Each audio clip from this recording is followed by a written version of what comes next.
आइए इनके पति से बात करें जो हमारे बीच ऑडियंस में बैठे। सुबोध साहब, आप तो जान ही चुके होंगे कि आपकी जो पत्नी है उसने जहर खा के मरने की कोशिश की थी। तो अब क्या है, क्या सोचते हैं आप? अपने गुरु को छोड़ देना चाहते हैं कि अपनी पत्नी को खो देना चाहते हैं? जहाँ आइडियोलॉजिकल डिफरेंस है वो हम कोशिश कर रहे हैं सुलझाने के लिए हमारी बात। क्या कोशिश कर रहे हैं आप? शादी से पहले पता हो जाता तो हम दोनों के लिए अच्छा ही था। मैं सोच रहा था कि चलो हस्बैंड कहने पे वाइफ मानी जाएगी, ये दिमाग में मेरा था।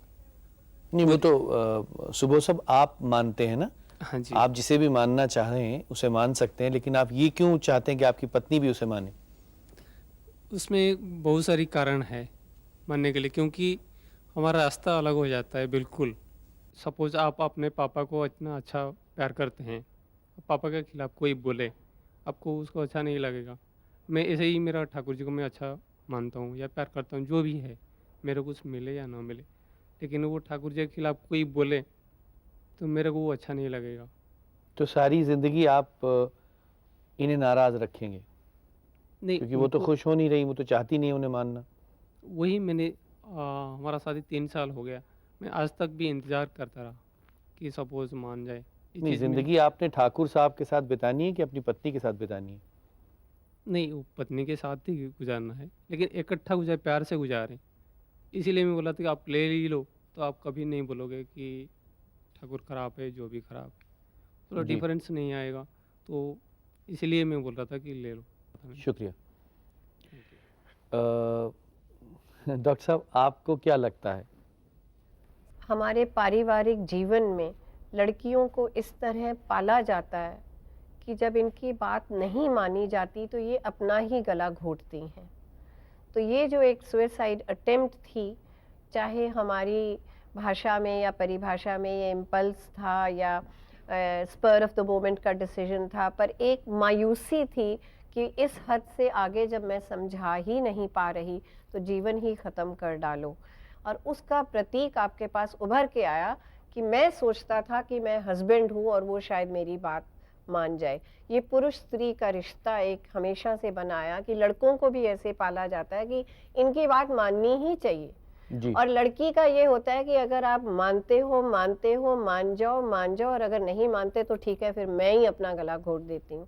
उसको कोई और रास्ता नहीं नजर आता कि वो अनशन करे या छोड़ दे या पीहर चली जाए या अपने पैरों पर खड़ा होना सीखे, क्योंकि इस तरह से पाला नहीं जाता जैसे लड़कियों इनकी बच्ची का भी यही था कि वो एग्जैक्टली किसी और तरह से भी प्रोटेस्ट कर सकती थी, बिल्कुल कर इनको सकती समझा थी, सकती थी, बिल्कुल वो कर सकती पाक थी। दामन थी, कह सकती थी कि मैंने ऐसा कुछ नहीं किया, मैं गलती पर नहीं हूँ, लेकिन उन्होंने आत्महत्या कर ली और इन्हें पता ही नहीं चला। ये हमारे देश में एक ये है कि आप अपनी रोमांटिक फीलिंग्स को एक्सप्रेस नहीं कर सकते। अगर आप करेंगे तो आप आवारा, बदचलन, गलत रास्ते पे चल रहे हैं, ये सारी तोहमतें लगाई जाती हैं।